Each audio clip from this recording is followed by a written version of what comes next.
Pagi-pagi aku udah pakai lipstik dan pakai baju rapih. Mau kemana ya? Bukan mau beli baju dulat ya guys. Aku mau ke puskesmas buat periksa kehamilan. Aku berangkatnya sendiri aja, mumpung anak sama suami masih bobo.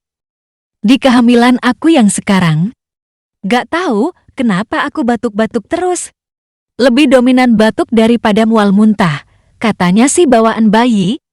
Tapi aku pengen ke puskesmas aja buat minta obat yang aman. Aduh, ternyata aku salah jadwal. Poli kebidanan bukanya hari Senin, Kamis, sama Sabtu. Jadi aku belum bisa dapat buku KIA yang warna pink itu.